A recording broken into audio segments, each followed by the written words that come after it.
Good morning friends. आज हम करने जा रहे हैं scope and importance of statistics कि सर स्टैटिस्टिक्स की यूसेज कौन कौन से एरिया में कौन कौन से फील्ड में है, इसकी इम्पोर्टेंस क्या है, इसका यूज क्या है। तो हम पढ़ने जा रहे हैं। फर्स्ट स्टार्ट जो पॉइंट है वो है स्टैटिस्टिक्स एंड इकोनॉमिक्स कि स्टैटिस्टिक्स का यूज इकोनॉमिक्स में कैसे होता है।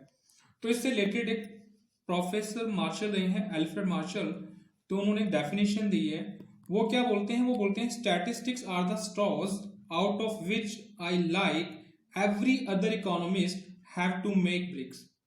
इस डेफिनेशन का मतलब क्या है बच्चों? इसका मतलब है कि वो कहते हैं कि स्टैटिस्टिक्स तिनके हैं। तिनके, स्ट्रॉज मीन्स तिनके। जिन तिनकों में से जो भी इकोनॉमिस्ट है उसको ईंटें बनानी पड़ेंगी या घोंसला या घर बनाना पड़ेगा। कहते हैं तिनके तिनके से चिड़िया घोंसला बनाती है। तो जो स्टैटिस्टिक्स है, स्ट्रॉज है, ये हमारे ऊपर डिपेंड करता है कि इसका हम यूज कहाँ पे किस प्रकार से कर सकते हैं। तो इकोनॉमिक्स के संदर्भ में जब बात करते हैं तो फर्स्ट वन है कंजम्पशन। अगर हमें देखना चाहते हैं कि इस पर्टिकुलर एरिया में कितने कंजम्पशन है किसी प्रोडक्ट की, किसी चीज की, जैसे अभी कोरोना महामारी चल रही है तो जैसे सरकार पे जिम्मेवारी है कि जहाँ पे लोगों को राशन पानी की कमी आ रही है तो सरकारी अधिकारियों की ड्यूटी लगाई जा रही है, जाओ वहां पे राशन देकर आओ या बांट कर आओ। तो आप देखो उनकी प्लानिंग कैसे होती होगी। आप देखते होंगे कि इस एरिया में इतने नंबर ऑफ हाउसेज हैं, एक घर में औसतन 4 या 5 मेंबर होते हैं, तो एक घर में इतने खाने की जरूरत है, तो कंजम्पशन कितनी हो सकती है, तो उसी हिसाब से अपनी प्लानिंग करते हैं वो। ऐसे इंडस्ट्री के अंदर कोई उन्होंने प्रोडक्शन करनी है, जिस प्रोडक्शन के लिए हमें कितना रॉ मटेरियल चाहिए, कितना हमें अदर कंज्यूमेबल्स चाहिए, कितनी हमारी इलेक्ट्रिसिटी लगेगी, कितनी हमारी सैलरीज या वेजेस का खर्चा होगा, तो सारी ये कंजम्पशन है किसी भी मटेरियल की, किसी प्रोडक्ट की, तो वहां पे हम स्टैटिस्टिक्स का यूज करते हैं। दूसरा है प्रोडक्शन। अगर हमें कंजम्पशन पता होगी तो हमें यह भी देखना पड़ेगा कि हमारी कंजम्पशन इतनी है या मार्केट में डिमांड इतनी है, हमें प्रोडक्शन कितनी करनी पड़ेगी, ये भी हमें देखना पड़ेगा प्रोडक्शन के लिए भी। फिर उसी प्रकार से बच्चों एक्सचेंज है। एक्सचेंज यानी बदले में, जैसे इकोनॉमिक्स में पढ़ते हैं ना, बाटर है या बहुत सारे अपने लॉ ऑफ मतलब प्राइजेस हैं, अपना प्राइस इलास्टिसिटी ऑफ डिमांड है, अपना डीएमयू है, डिमिनिशिंग मार्जिनल यूटिलिटी है। कुछ भी जो हमारे स्टैटिस्टिक्स की जो हमारे एनालिसिस होते हैं मार्केट से रिलेटेड, प्रोडक्ट से रिलेटेड, लॉ एंड डिमांड से रिलेटेड, प्राइस से रिलेटेड, तो वो सारे इसमें स्टडी किए जाते हैं। देन है बच्चों इकोनोमेट्रिक्स। इकोनोमेट्रिक्स क्या है बच्चों? एक हायर क्लासेस में एक सब्जेक्ट है जो पोस्ट ग्रेजुएशन इकोनॉमिक्स करते हैं या मैथमेटिक्स में जाते हैं या ऑपरेशनल रिसर्च में, स्टैटिस्टिक्स में मास्टर्स करते हैं, तो वहां पे एक सब्जेक्ट आता है इकोनोमेट्रिक्स। इकोनोमेट्रिक्स क्या है? इकोनॉमिक्स, मैथमेटिक्स एंड स्टैटिस्टिक्स, इन तीनों को यूज करके कोई जो नए एनालिसिस हैं, रिसर्च में जो टेस्ट वगैरह यूज करते हैं, जो R&D होती है, तो उसका एक सब्जेक्ट है इकोनोमेट्रिक्स, जिसमें तीनों का समावेश है, तीनों को यूज किया जाता है, इकोनॉमिक्स को भी, मैथमेटिक्स को भी और स्टैटिस्टिक्स को भी। फिर हम बात करते हैं पब्लिक फाइनेंस। पब्लिक फाइनेंस जो भी सरकार गवर्नमेंट होती है, स्टेट गवर्नमेंट चाहे सेंट्रल गवर्नमेंट, वो हर साल अपना एनुअल बजट निकालती है। तो बजट में क्या होता है कि इस साल को सरकार से कौन कौन से एरिया से आमदनी होगी, टैक्स से कितना पैसा आएगा, स्टैंप ड्यूटी से कितना पैसा आएगा, और कहाँ से सरकार की जो इनकम है वो कहाँ से आएगी, सेंट्रल गवर्नमेंट से ग्रांट कितनी मिलेगी, तो सारा इसमें ब्यौरा होता है। और फिर दूसरी तरफ हमारा खर्चा कहाँ होगा, कितना पैसा हमारा सरकारी योजनाओं में खर्च हो जाएगा, कितना पैसा हमारे जो सरकारी डिपार्टमेंट से वहां पे जो एम्प्लॉयज काम करते हैं उनकी सैलरीज कितनी जाएगी, तो सारा पब्लिक फाइनेंस के अंदर भी इसका काम आता है। फिर देखेंगे कि हमारी जो इनकम है जो सरकार की वो ज्यादा है कि कम है। अगर इनकम ज्यादा है, खर्चे कम है, तो मेरा जो बजट का डेफिसिट नहीं होगा, बजट घाटे में नहीं है, सरप्लस बजट है। अगर उल्टा हो गया, मेरे खर्चे ज्यादा हो गए, आमदनी मेरी कम है, तो हम बोलते हैं बजट डेफिसिट है। जैसे हम पढ़ते हैं ना कि कोरोना महामारी की वजह से भारत सरकार का जो बजट डेफिसिट है वो 4% ऑफ जीडीपी हो जाएगा, कि जितनी भी हमारी ग्रॉस डोमेस्टिक प्रोडक्ट है उसका 4% जीडीपी हो जाएगा, जो अब तक 3.6 और 3.7% था। तो उसमें हम ये पब्लिक फाइनेंस के अंदर पढ़ते हैं। दूसरा है इनपुट एंड आउटपुट एनालिसिस। किसी प्रोडक्ट के बारे में या किसी चीज के बारे में देखना हो कि कोई चीज बनाने में, प्रोडक्शन करने में हमारा कितना इनपुट लगेगा और बाद में उसकी आउटपुट क्या होगी, हमारे रिसोर्सेज कितने लगेंगे, और बाद में जो फिनिश प्रोडक्ट बन जाएगा या हमारी जो आउटकम कंप्लीट हो जाएगी उससे रिजल्ट क्या आएगा। तो वहां पे भी हम स्टैटिस्टिक्स का यूज करते हैं, फॉर्मुलेशन करते हैं कि कितने नंबर ऑफ पीसेस बनाने हैं, इसके अकॉर्डिंग हमें इतना रॉ मटेरियल रिक्वायर्ड है, इतनी चीजें रिक्वायर्ड है, इतनी वेस्टेज हो जाएगी, नॉर्मल वेस्टेज हो जाएगी, फिर उसके बाद हमारा ये आउटपुट होगा, ये हमारा फिनिश प्रोडक्ट होगा। देन बच्चे सेकंड पॉइंट है statistics and commerce. Statistics and commerce की जो हम बात करते हैं कि बिजनेस में या कॉमर्स में, ट्रेड एंड कॉमर्स में इसका यूज कैसे होता है। तो फर्स्ट वन है ऑर्गेनाइजेशन ऑफ बिजनेस। जब भी हम स्टडीज की बात करते हैं तो ऑर्गेनाइजेशन ऑफ बिजनेस के अंदर जैसे हम किसी कंपनी है, उस कंपनी का विजन बनाते हैं, मिशन बनाते हैं, नंबर्स में उसको ड्राइव करते हैं कि हमारी कंपनी इतनी तारीख तक या इतने सालों तक 10 करोड़, 50 करोड़, 100 करोड़ की इकॉनमी हम बन जाएंगे। जैसे गवर्नमेंट ऑफ इंडिया ने लिया था ना कि अपनी इंडिया को 5 ट्रिलियन इकॉनमी बनाना है, तो उन्होंने एक मिशन क्रिएट कर लिया कि 2024 तक या 2022 तक एक डेट फिक्स कर ली कि हम इंडिया को 5 ट्रिलियन इकॉनमी बनाएंगे। तो 5 ट्रिलियन इकॉनमी बनाने के लिए हमें क्या क्या करना पड़ेगा, हमें कितनी प्रोडक्शन करनी पड़ेगी, कितना सरकार को इंफ्रास्ट्रक्चर में खर्च करना पड़ेगा, कितनी नई नई इंडस्ट्री लगानी पड़ेगी, तो कौन कौन से काम करने पड़ेंगे, तो वहां पे भी हमें हेल्प मिलती है। तो उसको बोलते हैं उसी तरीके से ऑर्गेनाइजेशन ऑफ बिजनेस।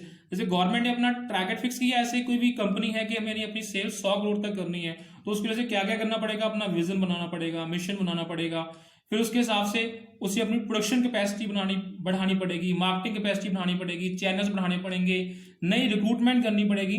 तो सारा जो डाटा एनालिसिस होता है तो वहां पे सब जगह स्टैटिस्टिक्स का यूज होता है। फिर हमने सारा ड्राइव कर लिया जी, हमारी कंपनी की पॉलिसी है यहां तक पहुंचना है, तो उसके अकॉर्डिंग उस टारगेट को पूरा करने के लिए हमें प्रोडक्शन कितनी करनी पड़ेगी, कितनी क्वांटिटी में हमें प्रोडक्शन करनी पड़ेगी, फिर प्रोडक्शन के बाद कंजम्पशन कितनी होगी, रॉ मटेरियल का बजट कितना होगा, लेबर का बजट कितना होगा। तो सारी कड़ियां एक दूसरे से जुड़ी हुई हैं। फिर बच्चों आगे आता है scientific management and business forecasting. कई जो इकोनॉमिक्स एंड मैथ्स के विद्वान है वो ये बोलते हैं कि जो बिजनेस क्या है, can it solve out forecasting. हम किसी ना किसी उम्मीद में बिजनेस करते हैं कि हम ऐसा करेंगे, फिर ऐसा करेंगे, उसका इतना प्रॉफिट होगा, तो कहीं ना कहीं उम्मीद बंधी होती है ना। अगर हमारा एस्टिमेट सही है, अगर हमने अपने ऑब्जेक्टिव को अचीव कर लिया, then he is a good businessman. अगर आप अपनी जो फ्यूचर की कंडीशन को अच्छे से प्रिडिक्ट नहीं कर पाए, फेलियर हो गए, नहीं ये तो बिजनेस फेल हो गया, तो बिजनेस चला ही नहीं है। तो हम साइंटिफिक मैनेजमेंट का चैप्टर भी पढ़ते हैं बिजनेस स्टडी के अंदर। हेनरी फ्योल है, अपना फ्रेडरिक विंसलो टेलर है, तो उन्होंने हर चीज को मतलब टाइम स्टडी है, मोशन स्टडी है कि किसी काम को करने में किसको कितना टाइम लगता है, तो वहां पर पूरा डाटा मेंटेन होता है। कोई भी एक्टिविटी है ऐसी वर्कर को करने में कितना टाइम लग रहा है, फिर हम निकालते हैं उसका एवरेज टाइम कितना लग रहा है। तो सभी जगह यहाँ पे साइंटिफिक मैनेजमेंट में या बिजनेस फोरकास्टिंग में भी स्टैटिस्टिक्स की यूजेज होती है। यूजुअली हम देखते हैं जैसे किसी ने भी बिजनेस चैनल देखा हो, CNBC आवाज या जी बिजनेस, तो वहां पे ग्राफ्स आते हैं कि सेंसेक्स इतने अंक बढ़ा, सेंसेक्स इतने अंक नीचे उतर गया। तो जो ग्राफिक्स यूज कर रहे होते हैं, स्टैटिस्टिकल टूल्स यूज कर रहे हैं, तो वहां भी स्टैटिस्टिक्स यूज कर देखते हैं। परचेज के टाइम पे देखो हम क्या करते हैं, तो यूजुअली कंपनीज होती है या गवर्नमेंट होती है वो टेंडर कोड करते हैं कि हमने आपसे ये काम करवाना है। तो जो भी इंटरेस्टेड पार्टीज हैं, जो कंपनीज हैं जो इस प्रोडक्ट में या सर्विस में डील करती हैं, वो अपनी अपनी कोटेशन हमें भेजें, फिर हम देखते हैं लोवेस्ट प्राइस किसका है, क्वालिटी में कैसा है, तो वहां पे भी स्टैटिस्टिक्स की यूज होती है। देन बच्चों है statistics and auditing and accounting. Auditing and accounting में ऑडिट चार्टर बनता है, ऑडिट प्लान बनता है, किसी कंपनी को ऑडिट करना होता है। फिर हम देखते हैं कौन कौन से एरिया में ऑडिट करना है, फाइनेंस का ऑडिट करना है, अकाउंट्स का करना है, HR का करना है, एडमिनिस्ट्रेशन का करना है। तो सारे उनके डॉक्यूमेंटेशन, सारे उनके जो रिकॉर्ड्स हैं, अकाउंटिंग रिकॉर्ड्स हैं और फर्दर जो सपोर्टिंग डॉक्यूमेंट्स हैं, सबको हम ऑडिट करते हैं, वेरीफाई करते हैं, जो स्टैंडर्ड चेकलिस्ट होती है। तो उस वहां पे भी स्टैटिस्टिक्स का पूरा यूज होता है, ऑडिटिंग एंड अकाउंटिंग। क्यों? सारा डाटा कलेक्ट करते हैं, फिर उसको अपने अकॉर्डिंग उसको एनालाइज करते हैं, प्रेजेंटेबल वे में लेके आते हैं। फिर रिपोर्ट राइटिंग भी होता है, डाटा प्रेजेंटेशन। रिपोर्ट राइटिंग में हम टेक्सचुअल प्रेजेंटेशन भी करते हैं, डायग्रामेटिक प्रेजेंटेशन भी करते हैं। देन बच्चों है स्टैटिस्टिक्स एंड इकोनॉमिक प्लानिंग। जो इंडिया में है इकोनॉमिक प्लानिंग, नीति आयोग जो हमारे इंडिया में जो मेन बॉडी है, जो पूरे इंडिया की प्लानिंग करता है कि आने वाले 5 सालों में, 50 सालों में कि इंडिया की किस किस एरिया में डेवलपमेंट करनी है, तो उसको हम क्या बोलते हैं, इकोनॉमिक प्लानिंग। तो इकोनॉमिक प्लानिंग के लिए जो हमारे डिपार्टमेंट है, जो एक बॉडी है, उसका नाम है बच्चों NITI Aayog, national institute of transforming India, जिसका पहले नाम था योजना आयोग। तो वहां पे इकोनॉमिक प्लानिंग की जाती है कि आने वाले 5 साल में, 10 साल में, 25 साल में कि हिंदुस्तान की पर्टिकुलर फील्ड में कौन कौन सी जरूरतें होंगी, उसके हिसाब से कौन कौन सा इंफ्रास्ट्रक्चर क्रिएट करना पड़ेगा। जैसे आधार कार्ड है, ये भी हमारी इकोनॉमिक प्लानिंग का पार्ट रहा है। आजकल हिंदुस्तान में कोई बच्चा जन्म लेता है या कोई भी बंदा है, एक आइडेंटिटी का प्रूफ बन गया है। तो सोचो गवर्नमेंट के पास कितना बल्क अमाउंट में डाटा क्रिएट हो गया कि हमारे हिंदुस्तान में कितनी पॉपुलेशन है, कितनी एज वाले कितने लोग हैं, कितने बच्चे हैं, किस स्टेट की कितनी पॉपुलेशन है। तो पूरा जब बिग डाटा जिस गवर्नमेंट के पास होता है, तो गवर्नमेंट उसी हिसाब से अपने रिसोर्सेज प्लान करती है। तो statistics and economic planning. Then बच्चों स्टैटिस्टिक्स एंड एस्ट्रोनॉमी। एस्ट्रोनॉमी क्या होता है?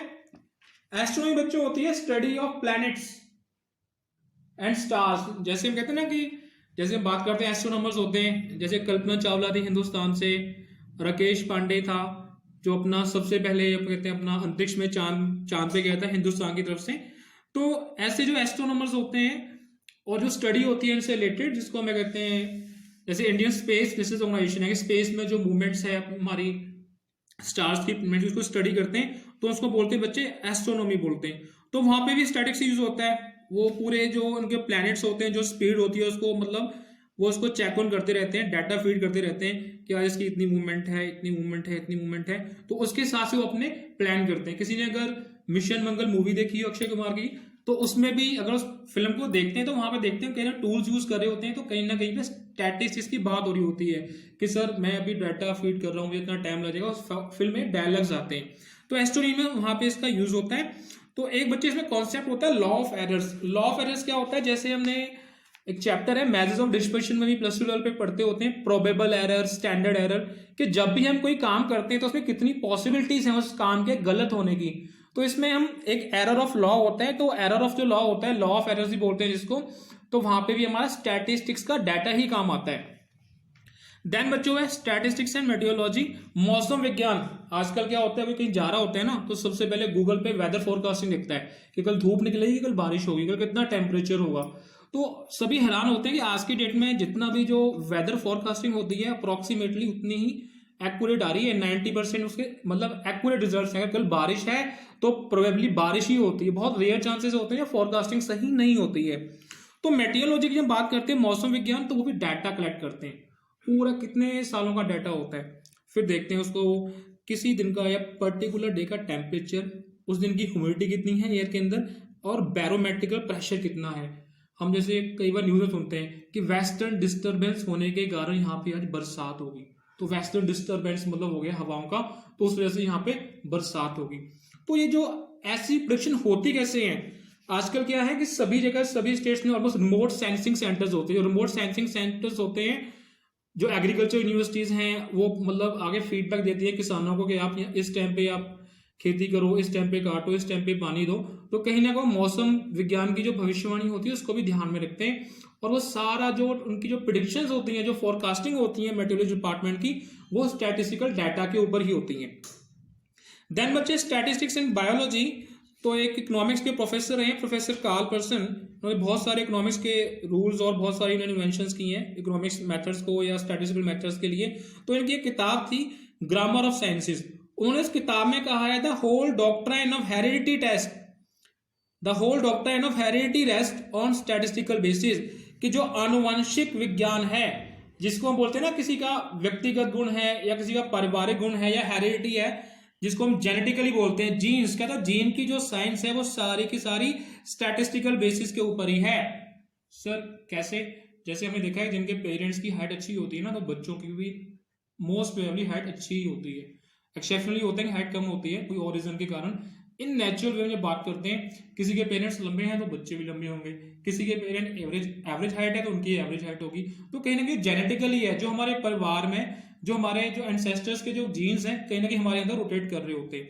तो वो प्रोफेसर अपनी डिक्शनरी में या अपनी बुक में क्या बोलते हैं ग्रामर ऑफ साइंसेज में, कि जो हमारी जो हेरिडिटी है, जो सारी जो हमारी जेनेटिकल इंजीनियरिंग है, that is totally based on statistical data या स्टैटिस्टिकल बेसिस। क्यों, पुरानी स्टैटिस्टिक्स जो बनी हुई है, जो हमारी है, जो हमारे फोर फादर्स थे, हमारे एंसेस्टर्स थे, उनके ऊपर बेस्ड है। देन बच्चों स्टैटिस्टिक्स एंड मैथमेटिक्स, वैसे हम सब जानते हैं कि जो स्टैटिस्टिक्स है मैथमेटिक्स से ही डिराइव हुई है, पर इसको इंडिपेंडेंटली जो इसकी जो एग्जिस्टेंस वो जो स्टार्ट होनी हुई थी, जो शुरुआत हुई थी वो हुई थी 17th सेंचुरी ऑनवर्ड्स, जब थ्योरी ऑफ प्रोबेबिलिटी की एवोल्यूशन हुई थी। तो यहाँ पे एक फेमस कोट है, कहता है science without statistics bear no fruit. आज की डेट में कोई भी साइंस है विदाउट स्टैटिस्टिक्स की यूजेस के उसका कोई रिजल्ट नहीं है। और दूसरी साइड ये भी बोलता है statistics without sciences have no root, और स्टैटिस्टिक्स है पर साइंस नहीं है, तो साइंस का भी कोई वजूद या उस स्टैटिस्टिक्स का भी कोई वजूद नहीं है। दोनों कॉम्प्लीमेंट्री टू ईच अदर हैं। जब बोलते हैं ना मुर्गी पहले आएगी अंडा, ये सेम क्वेश्चन है, दोनों ही कॉम्प्लीमेंट्री हैं।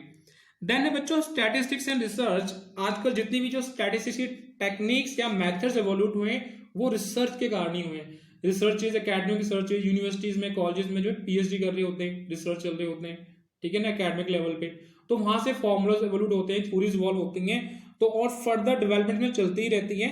तो रिसर्च में इसका बहुत ज्यादा यूज है। जो रिसर्च वर्क करते हैं वहां पे सारे जो आप मेथड्स पढ़ते हो ना, correlation, standard deviation, index number, probable error, standard error, और फर्दर एडवांस टेस्ट भी हैं, pi square test, hypothesis test, chi square test, जो आप हायर क्लासेस में पढ़ोगे। तो जितने भी रिसर्च प्रोग्राम्स हैं सभी जगह इसकी यूसेज है। देन बच्चों स्टैटिस्टिक्स एंड नेचुरल साइंसेज, कोई भी आज नेचुरल साइंस है, मैथमेटिक्स है, जियोलॉजी है, एस्ट्रोनॉमी, मेडिसिन, बॉटनी, सभी जगह इसकी यूसेज है। जैसे मेडिकल साइंस में भी देख रहे हैं आजकल कोरोना महामारी का प्रकोप ज्यादा है, तो हम सुन पा रहे हैं कि इतने लोग रिकवर कर गए, इतनी डेथ्स होगी, फ्लैटनिंग कर्व होगी, ये तो जो इंक्रीजिंग कर्व है। इंडिया में अभी जो डाटा वो अच्छा आया है कि फ्लैटनिंग कर्व है, लोग बढ़ तो रहे हैं, पहले 6 दिन में दुगने हो रहे थे लोग, आज 10 दिन में दुगने हो रहे हैं। जो आज की डेट के जो पेशेंट्स हैं इन्फेक्टेड, इसके डबल कब हो रहे हैं, 10 डेज में, यानी लेट हो रहे हैं, पहले और 6 डे को सारे डबल हो रहे थे। तो इसका देखो मेडिसिन में भी इसका यूसेज है, हिट एंड ट्रायल मेथड भी होता है, बहुत सारी चीजें होती हैं जहां पे इसका हम यूज करते हैं। देन बच्चों statistics and education, let's suppose कि हमने सोचना कि सर यहाँ पे एक नया कॉलेज खोलना है, उस कॉलेज का हमने कौन कौन से कोर्सेज स्टार्ट करने हैं, उस कॉलेज में पर्टिकुलर कोर्स के चलाने के लिए कितने हमने नंबर ऑफ स्टैंड, कितने बच्चों को एडमिशन देनी है, कितने नंबर ऑफ बॉयज को देनी है, कितने नंबर ऑफ गर्ल्स को देनी है, कौन कौन से सब्जेक्ट्स पढ़ाए जाएंगे, कौन कौन से कंपल्सरी सब्जेक्ट्स होंगे, कौन कौन सी परमानेंट फैकल्टी होगी, कौन कौन सी कॉन्ट्रेक्चुअल या एडहॉक फैकल्टी होगी, कौन कौन से हमारे विजिटिंग या गेस्ट लेक्चर्स होंगे। तो सारी चीजें तो उसको हम लिखते हैं, जब उसको हम फीड ऑन करते हैं, डाटा फीड करते हैं, तो एक बहुत सारा डाटा हमारे पास बन जाता है। उस डाटा को हम एनालाइज करते हैं, थोड़ा मतलब उनको उसको कंसाइज करते हैं एक पर्टिकुलर टेबल की फॉर्म में, या बड़े बेसिक मतलब हम उसको रिप्रेजेंटेशन देते हैं टेबल फॉर्म में या डायग्रामेटिक फॉर्म में या ग्राफिक फॉर्म में। तो वहां से देखो एजुकेशन में भी इसका यूज हो रहा है, कौन कौन से कोर्सेज होंगे, कितने टीचर चाहिए होंगे, कितने नंबर ऑफ बेंचेस होंगे, कितने नंबर ऑफ क्लासरूम होंगे, तो सारा का सारा एजुकेशन में भी इसका यूज है। स्टैटिस्टिक्स एंड बिजनेस, बच्चों स्टैटिस्टिक्स एंड बिजनेस की बात बोलते हैं तो एक प्रोफेसर थे, प्रोफेसर बॉर्डिंगटन, वो बोलते थे the successful business man is the one whose estimate most closely approaches the accuracy, कि सबसे सफल जो बिजनेसमैन वही है जिसका अंदाजा बिल्कुल नजदीक हो, किसके नजदीक हो, जो सबसे सही चीज है। जैसे मैंने सोचा सर मेरे 100 मार्क्स का पेपर है, मेरे 90 मार्क्स तो आ ही जाएंगे, मेरे मार्क्स आ गए 88 आ गए, फिर 91 आ गए, यानी अराउंड 90 आए ना, यानी जिसका तुक्का, जिसका अंदाजा बहुत ही क्लोज है एक्चुअल रिजल्ट्स के, उसको हम क्या बोलते हैं, एक्चुअल में सबसे सफल, सबसे सक्सेसफुल बिजनेसमैन यही है। तो बच्चों ये आपके थे scope and importance of statistics. ये तो बच्चों एक ये जो लिस्ट है, जो 12 पॉइंट्स हैं, ये एग्जॉस्टिव नहीं है कि सर जो आपने लिखे हैं सिर्फ इन्हीं में यहीं पे यूजेस होगी, इसकी यूजेज बच्चे और भी डिफरेंट डिफरेंट फील्ड में हो सकती है। एक बच्चे का क्वेश्चन है, सर आपने जो लास्ट वीडियो में बोला था कि सर ज्यादातर जो स्टैटिस्टिक्स का मीनिंग हो पॉलिटिकल स्टेट है, कि गवर्नमेंट यूज करती है, क्या प्राइवेट सेक्टर में इसको यूज नहीं कर सकते? मैंने कहा बिल्कुल कर सकते हैं बच्चों, ऐसा नहीं है। जो आपको मैं कंटेंट पढ़ा रहा हूँ वो आपका जो स्टडी मटेरियल है उसको लेके पढ़ा रहा हूँ, क्योंकि हम इससे डाइवर्ट नहीं होना चाहते कि हमारा टाइम वेस्ट होगा, हमारे पास इतना टाइम है भी नहीं, तो हमें जो कंटेंट दिया उसको लेके हम चल रहे हैं। पर ये बताना चाहता हूँ क्लैरिफिकेशन के लिए बच्चों, स्टैटिस्टिक्स का यूज आज के डेट में हर जगह है। वो जो यूजर है उसको पता होना चाहिए कहाँ पे यूज करना है, वो यूज कर सकता है। पर ये बात भी देखने में आती है कि जो ज्यादातर जो इसकी यूजेज है ना, 99.99% वो गवर्नमेंट ही करती है, क्योंकि प्राइवेट सेक्टर में एज ए इंडिविजुअल देखो आप कितना स्टैटिस्टिक्स का यूज करते हो, कितने परसेंट करते हो लाइफ में, कहते हैं बहुत रेयर। जो बिजनेसमैन है, बिजनेसमैन भी अपनी जरूरत के मुताबिक करते हैं, क्योंकि सबसे बड़ा डाटा किसके पास होता है, गवर्नमेंट का, पूरी कंट्री का डाटा है, हर चीज से रिलेटेड डाटा है, इंडस्ट्री से रिलेटेड, ट्रेड से रिलेटेड, बच्चों से रिलेटेड, पॉपुलेशन से रिलेटेड, एजुकेशन से रिलेटेड, स्कूल से रिलेटेड, कॉलेजेस से रिलेटेड, हॉस्पिटल से रिलेटेड, रोड्स कितनी बन रही है, कितनी रेलवेज हैं, तो देखो ना कितना बड़ा ह्यूज डाटा गवर्नमेंट के पास है। तो जाहिर सी बात है जिसके पास ज्यादा चीजें होंगी वो यूज करेगा ना, जिसके पास रिसोर्सेज ज्यादा होंगे। तो ऑल ओवर द वर्ल्ड जो मैक्सिमम यूसेज है इसका बच्चे वो गवर्नमेंट ही करती है, अदरवाइज कोई रिस्ट्रिक्शन नहीं है कि इसका यूज सिर्फ गवर्नमेंट ही कर सकती है, कोई नहीं कर सकता, सभी अपनी अपनी यूज के अकॉर्डिंग इसका यूज कर सकते हैं। अब बच्चों नेक्स्ट पार्ट है स्टैटिस्टिक्स है, इसके बाद जो नेक्स्ट पार्ट है limitation of statistics, statistical tools, वो हम अपनी नेक्स्ट वीडियो में करेंगे। Thank you students.